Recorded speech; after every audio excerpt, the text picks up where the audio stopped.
Assalamu alaikum, bienvenue à tous, j'espère que vous allez très bien.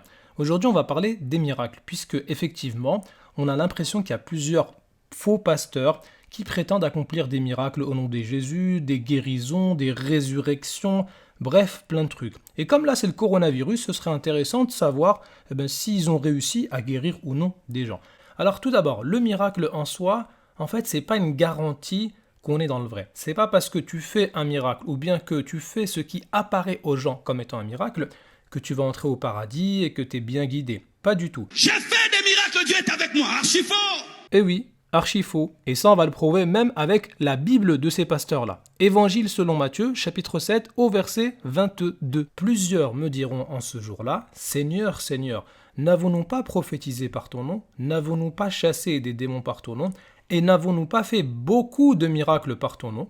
Donc là, on est face à des gens qui seront devant Jésus alayhi salam le jour dernier et qui vont dire « Mais on a fait plein de miracles !» Ça veut dire qu'on était dans le vrai. On a fait plein de miracles. Ça veut dire qu'on va au paradis. Eh bien non, Jésus leur dira ouvertement « Je ne vous ai jamais connu. Retirez-vous de moi. » Mais pourquoi? Pourtant, ces gens-là, ils font des miracles. Ça veut dire que c'est des gens pieux. Pas du tout. Vous qui commettez l'iniquité. Donc il y a plein de gens qui commettent des péchés et malgré ça, ils peuvent accomplir ce qui apparaît comme étant un miracle. Donc il n'y a rien d'impressionnant avec ça.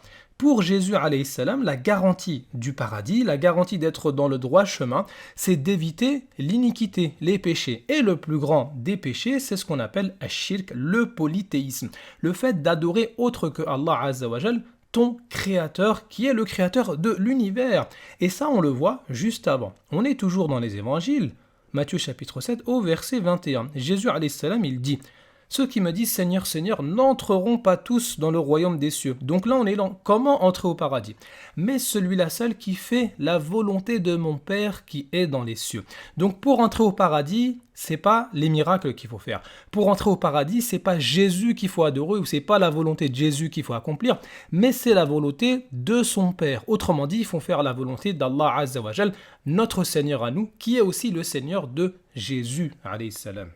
Alors maintenant, il faut savoir une chose sur ces prétendus miracles, c'est qu'il y a énormément de faux pasteurs qui trompent les chrétiens. Ils vont les tromper, ils vont prendre leur argent, ils vont en faire un business. Et ils vont prétendre qu'ils vont faire des résurrections, des guérisons, alors qu'en fait, ils veulent simplement voler l'argent des gens. Mon pasteur m'avait pris comme si j'étais un infirme, une comédie comme si j'étais un infirme. On m'a même montré comment imiter ceux qui boitent là. Quand lui va demander aux gens, les malades, les infirmes qui passent devant, que moi aussi je passe là comme si j'étais réellement un infirme.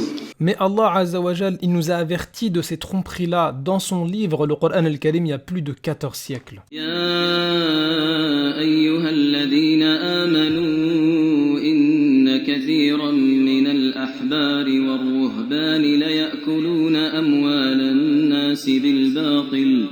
ليأكلون أموال الناس بالباطل ويصدون عن سبيل الله.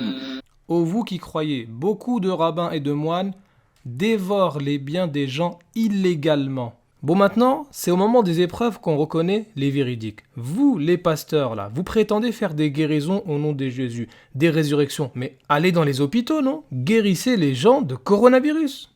Nos pasteurs en Afrique. Mais c'est bizarre, aujourd'hui, eux tous ont disparu.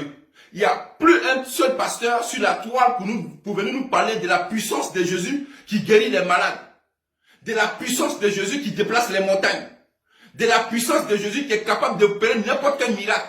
Aujourd'hui, aucun pasteur ne nous parle de la puissance de Jésus. Alors que le coronavirus est en train de traumatiser le monde entier, en train de tuer les gens, même en Afrique. Tous nos pasteurs ont disparu. Personne ne nous parle de Jésus aujourd'hui. Mais c'est vraiment curieux. C'est vraiment curieux. Les huiles d'onction qu'on vend, qui guérissent les gens, tout ça s'est passé où? Personne ne parle de la puissance de la croix. Non, et je vais vous dire une chose. Franchement, vous nous avez menti pendant des années. Voilà, vous nous avez menti pendant des années. Il y a même des pasteurs qui étaient même prêts à ressusciter des morts.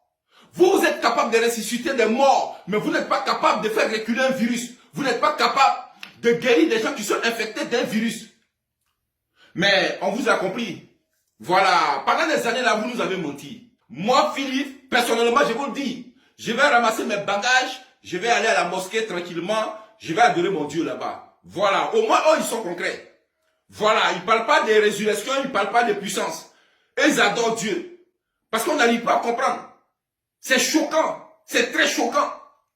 Pendant de nombreuses années, vous êtes venus sur la toile, en train de parler de Jésus, par 20 huiles d'onction. Vous avez tout raconté. Des miracles. Il y a même des gens qui viennent rendre témoignage.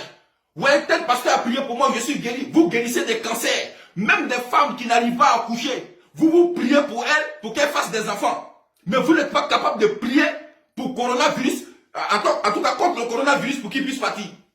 Aucun pasteur. Tout le monde a disparu. Non, mais c'est aberrant quand même. Je pense qu'on va commencer à partir d'aujourd'hui à se respecter.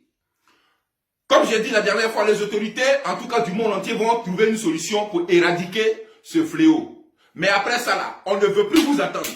On n'a plus envie de vous voir. On n'a plus envie de vous attendre. Quittez devant nous, ne venez plus nous parler. Voilà, c'est de ça qu'il s'agit. Bande de plaisantins.